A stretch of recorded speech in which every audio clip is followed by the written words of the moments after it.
Capítulo 2, 8 a 15, leremos a palavra do Senhor neste momento, e assim como os irmãos têm feito, eu sei que vocês estiveram em pé durante um bom tempo, mas eu convido mais uma vez para soltar bem a nossa voz. Se você não pode ficar em pé, por gentileza, fique tranquilo, continue sentado, tá bom? Mas se você pode, se coloque em pé e solte a sua voz. Leremos alternadamente. Eu lerei os versículos pares, a igreja os ímpares. Colossenses capítulo 2, versículos 8 a 15. O título sugerido aqui na nossa edição: Advertência contra falsos ensinos, a divindade de Cristo e a sua obra redentora.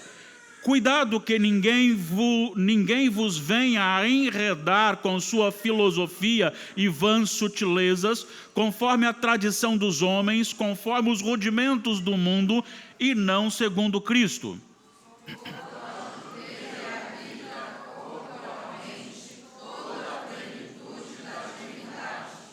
Também nele estáis aperfeiçoados. Ele é o cabeça de todo principado e potestade. Nele também fostes circuncidados, não por intermédio de mãos, mas o despojamento do corpo da carne, que é a circuncisão de Cristo.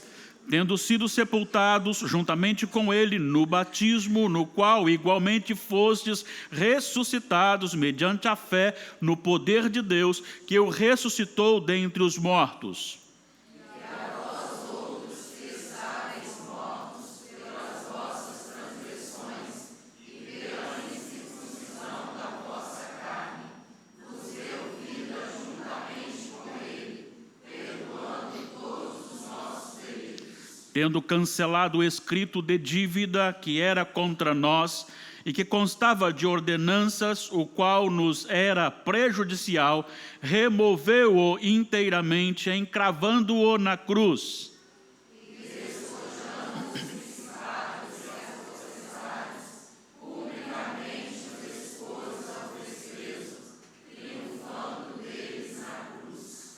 Senhor, que bênção é poder livremente abrir as Escrituras Sagradas e expô-la, e juntos, ó Pai, meditarmos nela. No entanto, ó Deus, esta liberdade e a exposição da Tua Palavra traz consigo grande responsabilidade, e nós somos totalmente dependentes do Senhor, não só para falar, mas também para ouvir. Então ilumina o nosso coração naquilo que necessitamos, em nome de Jesus. Amém. Os irmãos podem se assentar. Nosso tema de hoje: Jesus Cristo é suficiente. Jesus Cristo é suficiente. O coração do homem é uma fábrica de ídolos, disse João Calvino. Após a queda, em todo o tempo, Satanás sempre procurou ou destruir ou diminuir a Jesus Cristo, fazendo com que os crentes recebessem algumas outras instruções para incluir juntamente com Cristo, para que assim tirasse-lhe, enganando-o, a certeza da salvação. E eu vou explicar como isso acontece. Se acontecesse agora chegar alguém e dizer assim: você precisa negar a Jesus, acabar com tudo e parar com isso, você talvez receberia um choque e permaneceria firme e disse: não, de forma alguma. Mas quando chega alguém e começa a colocar alguma coisa junto com Jesus, isso vai devagar, lentamente, entrando no nosso coração e de repente se torna normal ou comum. E assim Jesus Cristo vai ficando diminuído à medida que nós vamos acrescentando alguma coisa no plano da redenção. Quando ele consegue fazer isso na igreja, ele torna para a nossa vida, para aquele que se adequa a esse sistema, torna Jesus insuficiente. E aí não dá mais para confiar só em Jesus. Eu preciso fazer alguma coisa, eu preciso acrescentar alguma coisa para que eu seja salvo. A igreja a que Paulo se dirige, a igreja que Paulo escreve, a igreja em Colossos, ela foi uma igreja que foi fundada por Epáfras. Epáfras foi encaminhado por Paulo para pregar no vale de Lico. E ali, ele pregando o evangelho, surge a igreja dos Colossenses. E Paulo está preso em Roma, na sua primeira prisão, e ali em Roma ele recebe a visita de Epáfras. Epáfras traz-lhe um relatório não muito agradável, um relatório que carrega consigo uma preocupação.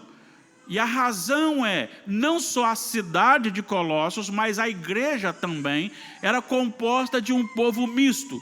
Enquanto Colossos tinha frígios, gregos e um número considerável de judeus, a igreja passou também a conter como seus membros gentios e judeus. Paulo escreve a esta igreja após receber o comunicado da heresia que estava sendo implantada na igreja, e como preocupação ele escreve combatendo, seria como, essa carta é considerada como um antídoto teológico. Ela foi conhecida também como a carta da prisão. Como ele estava na prisão, de lá ele escreveu combatendo aquilo que estava acontecendo ali. Não se pode, de forma enfática, dizer a heresia era esta. Mas existem algumas evidências na epístola que nos ajudam a entender o que estava acontecendo. Primeiro, nós temos uma tentativa de inferiorizar Jesus Cristo, e Paulo combate isso no primeiro capítulo, versículos 15 a 20.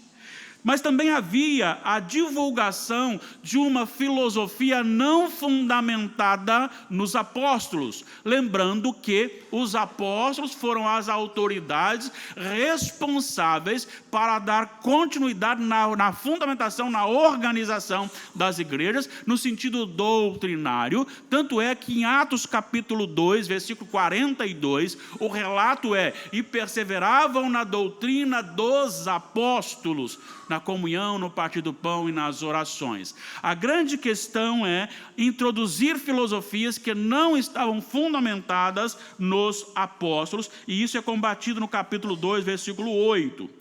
A exigência da observância legalista de tradições, encontramos isso em 2, 8, 11, 16 e 21. Capítulo 2, versículos 8, 11, 16 e 21, quando havia uma cobrança para que voltasse a práticas de cerimonialismo, lembrando que havia os judeus ali naquela igreja, uma tentativa de acrescer juntamente com Cristo as obras, a obediência, os feitos. Tanto é que você tem alguma linha que crê na salvação pelo método da graça cooperada. É como Jesus lhe dá a graça, a salvação, a redenção, mas você vai por sua própria vontade até Jesus, e fazendo essa obediência aos seus mandamentos, então você passa a ser salvo, uma vez que Jesus fez a parte dele e nós fazemos a nossa parte. Isso diminui Jesus Cristo, e ele combate isso aqui no capítulo 2, no versículo 18. Mas também nós temos aqui uma exigência de um ascetismo. O que é isto? É uma maneira de você privar o seu corpo dos prazeres legais ou colocá-lo numa observação de não faça isso, não faça aquilo, não toque nisso, não toque aquilo outro, para que você obtenha a santificação, para que você obtenha a salvação. E nós sabemos que a santificação, ela não é obtida por não fazer coisas. Não é por eu não fazer isso, não poder fazer aquilo, não poder fazer aquilo outro, que eu me torno santo. Quando eu deixo de fazer isso, deixo de fazer aquilo, deixo de fazer aquilo outro, sou proibido de fazer coisas, eu me torno um legalista e não um santificado. A maneira de eu me santificar é me aproximar do trono. Quando eu me aproximo do trono santo, automaticamente sou envolvido com esta santidade de Deus, e uma vez essa santidade no meu coração, aí sim eu faço ou não faço coisas, por não serem convenientes. Por exemplo, todas as coisas, disse Paulo, me são lícitas, mas nem todas me convêm. O Espírito Santo me mostrará aquilo que eu devo e aquilo que eu não devo fazer, por não ser conveniente, por não ser edificante, por não ser abençoador. E, por último, existia também um grande problema de um grupo separado, considerando-se como super santos, os reveladores, aquele grupo que se achava tão íntimo de Deus, tão escolhido de Deus, que se reunia e trazia à igreja a verdade. Quem definia a verdade não eram as Escrituras, mas eram as revelações que esse grupo recebia dos céus, e ali colocava, até culto a anjos era defendido. E assim nós temos uma grande heresia apresentada no capítulo 2, versículo 2, 19, ela é combatida. O texto lido, ele aponta para algumas coisas que precisamos destacar aqui. Ele trata a respeito da maneira como o apóstolo Paulo nos apresenta a situação da igreja e a pessoa de Cristo. E eu quero que você receba do Espírito Santo a iluminação suficiente para você vibrar com a obra de Cristo, para você vibrar com o feito do Senhor no seu coração e em seu favor. A primeira coisa que vamos destacar aqui é que havia um perigo iminente ali naquela igreja que poderia custar a vida eterna. Capítulo 2, versículo 8 diz: cuidado que ninguém vos venha a enredar com sua filosofia e vãs sutilezas, conforme a tradição dos homens, conforme os rudimentos do mundo, e não segundo Cristo. Ou seja, não deixe que alguém introduza no seu coração, para a salvação, para o seu relacionamento com Deus, algo que seja a parte de Jesus, que venha como um complemento de Jesus. E é muito interessante, é por isso que a gente prima por uma edição mais literal, porque à medida que as tradições vão sendo atualizadas, elas vão às vezes fugindo do sentido real. Por exemplo, as traduções atuais que nós temos são boas também, algumas delas são boas, mas foge muito. A que nós temos aqui, que é atualizada, embora já foi atualizada de novo, mas ela diz, cuidado. Mas se nós formos para mais literal, você encontrará, tende cuidado. É mais do que simplesmente cuidado. É mais do que simplesmente não deixe, como uma tradução traduz, não deixe que eles te enganem. É muito mais que isso, é um chamado, é uma advertência muito forte, muito clara, muito evidente, e algo sério. É como se o apóstolo dissesse assim, por favor, olha aqui, pare, preste atenção, tenham muito cuidado, tenham muito cuidado.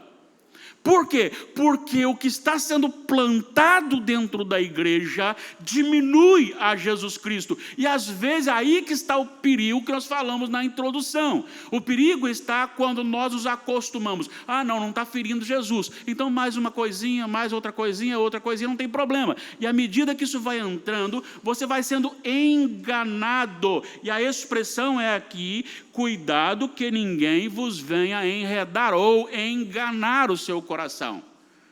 Cuidado que ninguém venha enganar o seu coração. Quando plantam uma ideia diferente, trazendo para o meio aquilo que não é, acrescentando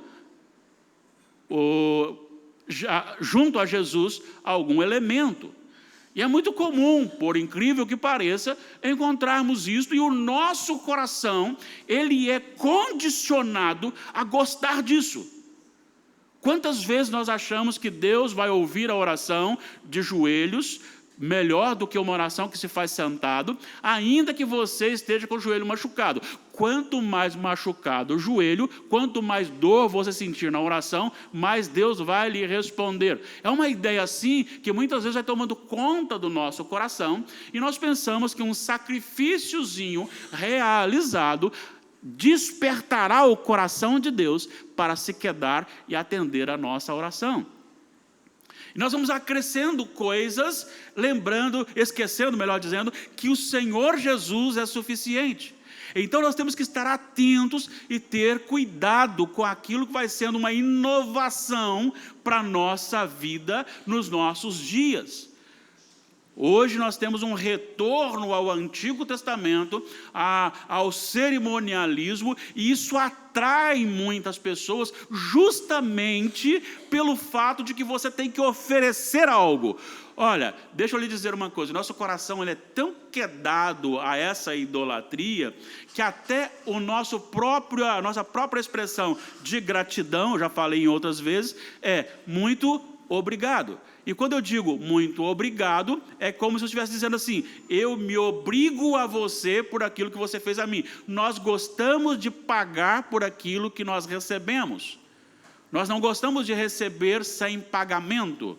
Já citei outras vezes e repito, se alguém lhe dá um presente de R$50 e uma outra pessoa na mesma data lhe dá um presente de R$300, no dia do aniversário daquele que lhe deu um presente de R$50, ele receberá um presente equivalente ao que ele deu, e o que deu de 300 receberá um presente equivalente ao que ele deu, porque está no nosso coração devolver, pagar, tomar parte, como se eu fosse pagar por alguma coisa. Então esses perigos vão entrando no meio da igreja, e muitas vezes Jesus se torna insuficiente, e nós temos então medo, e gostamos de fazer então longas vigílias, ou alguns sacrifícios.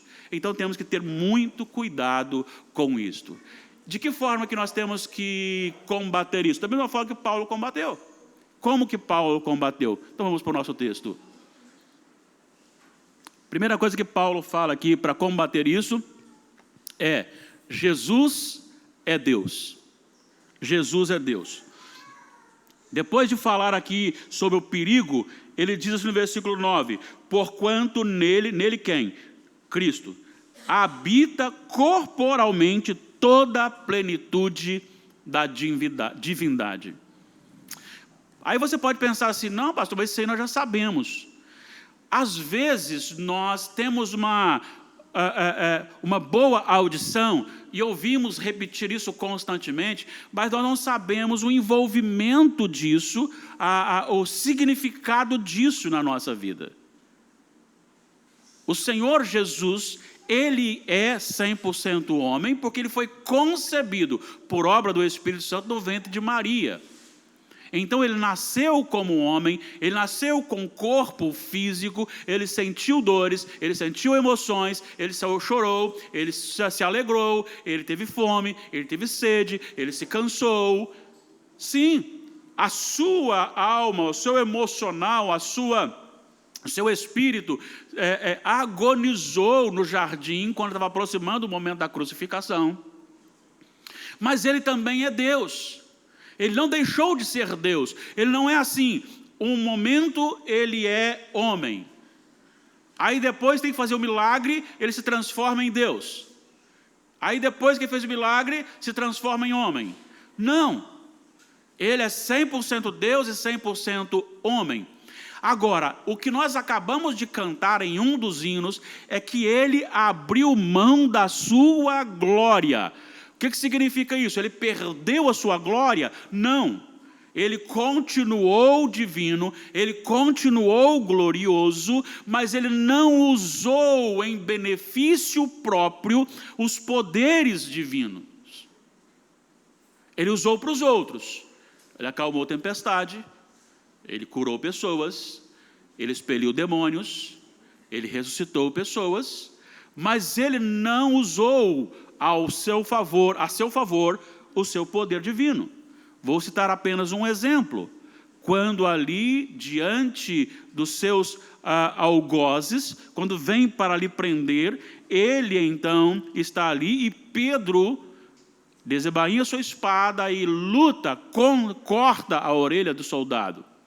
E ele repreende a Pedro e diz para Pedro o seguinte, ele fala para Pedro, você está aqui, você não acha que eu poderia rogar ao Pai e Ele me enviaria 12 legiões de anjos para que acabasse com tudo isso?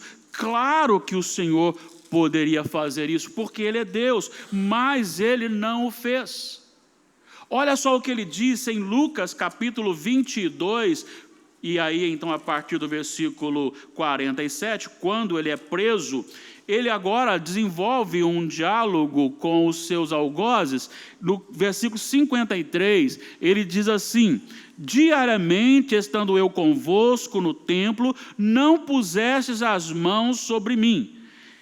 Esta, porém, é a vossa hora e o poder das trevas. Ou seja, o Pai está concedendo às trevas que domine sobre mim neste momento. A Pilatos disse, eu tenho autoridade sobre ti. E ele disse, tu tens autoridade sobre mim porque do céu foi-lhe dada. Porque Ele é Deus e Ele pode todas as coisas. Nele opera toda a plenitude da divindade. E por ser Deus, Ele não só conhece, como Ele instaurou o reino de Deus aqui na terra. Jesus é Deus e Jesus é homem. Nós temos que adorá-lo como Deus. Nós temos que adorar a Jesus como a segunda pessoa da Trindade. E Ele é suficiente. Por ser Deus, Ele não precisa de mais alguém. Ele não precisa de mais nada. É Deus que efetua em nós o seu querer, o seu realizar. É Deus que põe sobre nós o seu domínio. E Jesus Cristo tem esta autoridade sobre a nossa vida. Segunda lição é que Jesus é Deus, mas Jesus nos aperfeiçoou nele. Olha só a perfeição de Jesus. Agora, no versículo 10, você tem a primeira parte. Também nele estais aperfeiçoados. É interessante porque o grego traz algumas diferenças do português, e esta expressão aqui no grego, ele traz uma ideia de algo realizado, consumado, feito no passado, com efeito eterno, com efeito duradouro, com efeito permanente. Então, quando Paulo diz aqui que nele também estais aperfeiçoados, ele não está dizendo que vai faltar alguma coisa, ou que falta alguma coisa no decorrer da história para que você complete. Isto significa que aquele que foi verdadeiramente salvo, ele foi aperfeiçoado. E de que forma que ele foi aperfeiçoado? Ele foi aperfeiçoado na cruz em Cristo.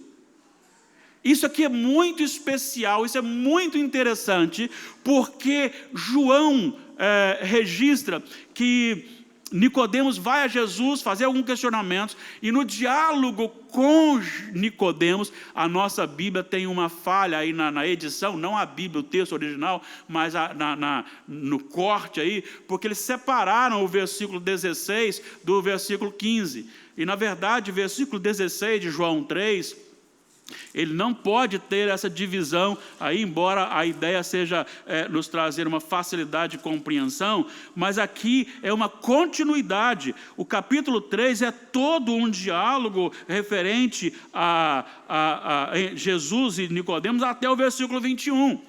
E no versículo 15, ele diz assim, para que todo que nele crê tenha a vida eterna, porque Deus amou o mundo de tal maneira, que deu seu Filho unigênito.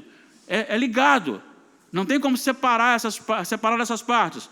Porque Deus amou o mundo de tal maneira que deu o seu Filho unigênito para que todo que nele crê não pereça, mas tenha a vida eterna. Veja bem, não é todo aquele que for na igreja todo dia. Não é todo aquele que vai se curvar e orar num caroço de milho todos os dias. Não é todo aquele que vai levantar de madrugada, passar sono para buscar o Senhor, que vai obter a salvação. Não é aquele que vai ficar sem comida 40 dias e 40 noites para alcançar. Não é esse, mas é aquele que crê. Crer é fé, uma fé que atua, mas que salva antes de atuar. É o sacrifício de Cristo. Hebreus capítulo 4, versículos 14 e 15, diz que nós não temos a sacerdote, sim temos Jesus Cristo, o sumo sacerdote, que passou por todas as aflições e tentações cabíveis ao homem, e ele não pecou em nenhuma delas. Pedro, capítulo 2, versículo 21 e 22, retrata Cristo e apresenta que ele também viveu sem pecado. Ele não pecou, ele é perfeito, o seu sacrifício é perfeito. Por isso, então, quando ele morre na cruz, sendo ele um homem perfeito, sem pecado, ele morre na cruz, ainda ali na cruz ele recebe a ira de Deus, toda a ira suficiente de todos, que seriam ministradas sobre todos aqueles que creem no seu nome. Ou seja, todo aquele desde o início, desde Adão até o seu retorno, que se curva diante dele, que o confessa como seu Senhor, como seu Salvador, arrependido do seu pecado, a ira que era para esta pessoa foi lançada em Cristo. É por isso que eu tenho que estar em Cristo. Porque Cristo funciona como uma sombrinha, como um guarda-chuva, em que quando eu creio, eu estou nele, e estando nele, eu estou isento da ira de Deus. Tanto é que ele vai dizer lá no versículo 14, tendo cancelado o escrito da dívida. A lei era um peso, porque a lei tinha um poder julgativo. Mas a partir de Cristo, e aquele que está em Cristo, ele é liberto desta lei, não para deixar de praticá-la, mas tendo-a como seu juiz, como seu julgador, como aquele que estaria como seu promotor, ou um promotor de justiça. E agora em Cristo você recebe a libertação. E Paulo está dizendo justamente isso. Primeiro, Jesus é Deus, você não precisa de mais ninguém. Jesus é Deus. Segundo, nele você foi totalmente aperfeiçoado. Você não precisa fazer nada para se aperfeiçoar. Sendo assim, então é bom, eu vou viver de qualquer maneira, né? Eu vou fazer todas as minhas bagunças, porque estou aperfeiçoado em Cristo. Se você fizer isso, você não entendeu o texto. Você não foi aperfeiçoado. Você já viu 3 porcos abandonar um coxo de lavagem, sentar-se à mesa e comer uma comida saudável em uma mesa de porcelana? Por que não? Porque a natureza do porco o conduzirá para a lavagem. Se nós formos aperfeiçoados em Cristo, a nossa natureza foi tirada. A nossa natureza foi transformada, a nossa natureza foi tirada, e desculpe aqui a expressão, mas é isso mesmo, da natureza de porco para a natureza humana convertida, redimida. Esta é a grandeza desse aperfeiçoamento. E aí, meu irmão, minha irmã, quando chega no último dia, e quando Satanás, que é o acusador, diabo significa acusador, e quando ele for para acusar, ele não tem como me acusar, porque na minha ficha está escrito o sacrifício de Cristo. E ele vai dizer aqui que eu fui aperfeiçoado numa circuncisão, não numa circuncisão física, mas numa circuncisão do coração, operada em Cristo, quando no batismo eu estou dizendo para o mundo que eu morri com Cristo. Quando eu fui batizado, é como se eu estivesse dizendo para o mundo, eu morri com Cristo há 2000 anos. e fui ressuscitado com Cristo há 2000 anos.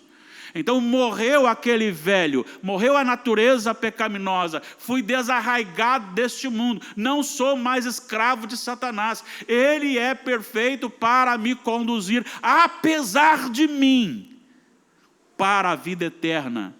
É por isso que você, filho de Deus, não pode fazer as coisas que o mundo faz sem receber as suas varadas de Deus. É por isso que Deus bate em você, bate em mim, corrige-nos, porque nós somos filhos. E Pedro diz isto, Hebreus, o autor aos Hebreus diz isto. Ele diz no capítulo 12, que se alguém que se diz filho de Deus, está no pecado e não está recebendo as correções do Senhor, este tal não é filho, ele é bastardo, porque Deus corrige o filho a que ama. Quantas vezes nós somos corrigidos pelo Senhor, quantas vezes o Senhor está nos mantendo na linha, porque somos filhos dele. O mesmo Pedro, no capítulo 1, ele escreve que há uma salvação maravilhosa, que não murcha, que não acaba, que não tem nenhum problema, nenhuma mancha. E depois ele diz que nós, filhos de Deus, somos guardados no poder de Deus para o dia da salvação. De que forma que Deus guarda? Nos corrigindo. Nos corrigindo. Você olha para o seu vizinho que é ímpio, que nega o Senhor, que fala o que faz e que tudo mais, e ele está prosperando, não fica doente, ele tem até plano de saúde, não precisa ir para o PA, ele não precisa enfrentar fila, ele paga, ele tem, ele alcança, ele ganha. Aí você olha no trânsito, ele infringe a lei e ninguém pega ele, e se você fizer uma manobra errada, está ali o policial para ele corrigir. Aí você fala, por que isso? É porque ele não é filho, você é filho. Então, quando você foi aperfeiçoado, você é sustentado no Senhor, você não precisa fazer nada. Mas uma vez aperfeiçoado, você quererá obedecer o Senhor. Você terá prazer em obedecer o Senhor. E você sentirá tristeza quando você desobedecer o Senhor. E você chorará perante o Senhor por desobedecido ao Senhor. Porque você foi separado, foi levado para um grupo dele. Você pertence a ele, a sua natureza é dele. Eu gosto muito da expressão que Pedro usa quando ele nos exorta à santidade e ao amor, no capítulo 1 da primeira epístola, versículos 22 e 23, ele diz assim, tendo purificado a vossa alma pela vossa obediência à verdade, tendo em vista o amor fraternal não fingido, amai-vos de coração uns aos outros ardentemente. Olha o versículo 23, pois fostes regenerados, não de semente corruptível, mas de incorruptível. O divino foi plantado em nós, porque ele agora habita no nosso coração como selo da nossa salvação. Mas para encerrar, Jesus é Deus, então por isso não precisa de mais ninguém. Nele nós fomos aperfeiçoados, então se nele estamos aperfeiçoados, não precisamos mais ninguém. E para encerrar, Jesus tem domínio, ele é soberano sobre todas as autoridades, poderes e principados. Olha só, o que nós encontramos aqui, ainda no versículo 10, ele diz assim, ele, Jesus, é o cabeça de todo principado e potestade. E aí ele escreve como foi feita a nossa adoção a ele, e no versículo 14, ele diz assim, tendo cancelado o escrito de dívida que era contra nós e que constava de ordenanças, a qual nos era prejudicial, removeu inteiramente, encravando-o na cruz. Agora o 15, e despojando os principados e as potestades, publicamente os expôs ao desprezo, triunfando deles na cruz. Eu quero que você pense comigo agora um pouquinho, nós temos pouco tempo para a gente encerrar o nosso sermão aqui, mas eu quero que você pense comigo agora a grandeza deste versículo. Preste atenção nisso, que é muito importante. E despojando, o que é despojar? Quando havia uma guerra, o vencedor tinha direito de tirar os despojos, ou seja, toda a riqueza que está lá, tirava tudo o que é dele, tornava pobre aquela cidade ou aquela nação por quem ou contra quem se guerreava. Despojando os principados significa que o Senhor desnudou-os, tirou tudo que ele tinha ali na cruz de possibilidade de qualquer acusação contra os seus filhos. Preste atenção nisso. O diabo é nosso acusador. O nome significa acusador. Mas o Senhor destronou-o, e agora ele não tem mais argumento contra os filhos de Deus, porque aquilo que você peca, embora você não queira pecar, aquilo que você faz de errado, embora você não queira fazer, isto Jesus não cometeu. Ele foi perfeito até receber a morte de cruz, e isto ele fez publicamente. Então por isso ele usa a expressão os expôs ao desprezo. Olha só o que o mesmo Paulo fala aos Romanos no capítulo 3, versículos, depois de falar aí do versículo 24, 25 e 26, versículo 24 e 25, ele começa o 26 dizendo: tendo em vista a manifestação da sua justiça no tempo presente, para ele mesmo ser o justo e o justificador daquele que tem fé em Jesus. O diabo podia estar perguntando: bom, você disse aí que salvou Abraão, mas ele pecou, ele mentiu. Você disse aí que salvou Moisés, mas Moisés mentiu. Você disse aí que salvou, que Davi é segundo o coração do Senhor, mas ele adulterou. E aí ele podia fazer as acusações, mas no momento em que Cristo morre na cruz, e aí mais uma vez entra a expressão manifestação, ou seja, algo público. Por isso Jesus foi crucificado, não numa gruta, não escondido, mas num monte, para que todos pudessem ver. E ele está dizendo aos Colossenses justamente isto: você não precisa de mais ninguém, porque Satanás não tem poder sobre a sua vida, poder condenatório, acusativo, se você está em Jesus. Porque este Jesus colocou todos os poderes em desprezo, quando ali disse: está consumado, e entregou o seu Espírito. É esse Jesus que ama você, é esse Jesus que me ama, e não dá para ficar indiferente com algo tão maravilhoso como um plano da nossa salvação. Amém? Louvado seja o Senhor. É por isso que nós precisamos entender isto, e precisamos rever a nossa vida, e olhar para dentro de nós, e bendizer o Senhor, e romper com o nosso passado, romper com o nosso presente, e abrir o nosso coração e dizer para o Senhor: Senhor, só o Senhor tem que operar em nós. Eu quero que você pense nisso em nome de Jesus. Você foi escolhido por Deus.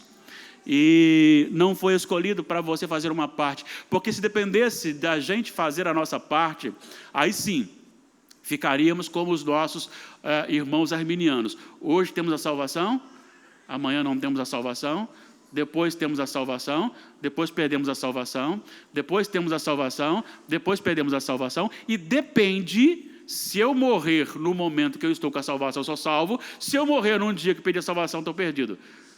Que insegurança. O Senhor Jesus nos dá a bênção dessa segurança.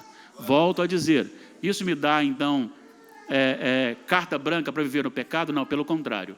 Viver obedientemente aos mandamentos do Senhor é uma evidência de uma eleição sobre a nossa vida e de que Cristo é suficiente para a nossa vida. Eu pergunto a você: Jesus é suficiente para você? Se Ele é suficiente para você, a primeira coisa que você vai fazer é ler a Bíblia todo dia, ter sede de Deus. O efeito é o contrário. Se Ele é suficiente para você, você vai obedecê-lo não para ter a salvação, mas é por olhar por tão grande amor de Deus sobre a sua vida, como Deus agiu sobre você. Você vai ter prazer de estar com o povo de Deus, compartilhando os feitos do Senhor na sua vida, e dizer: eu não temo a morte, porque nem a morte poderá me separar do amor de Deus, que está em Cristo Jesus, nosso Senhor. Outra coisa, você não dependerá de algumas pessoas como supercrentes para lhe revelar a verdade, a não ser que ele lhe convença pelas Escrituras sagradas, que são a palavra de Deus. Só a palavra de Deus é capaz de lhe dar base para a sua vida. A Santa Ceia que tomaremos hoje, ela retrata este feito do Senhor, este maravilhoso feito do Senhor. É momento de a gente olhar para a nossa vida e participar com alegria desse sacramento. Eu quero orar para você, por você e por mim mesmo e por todos nós. Feche seus olhos.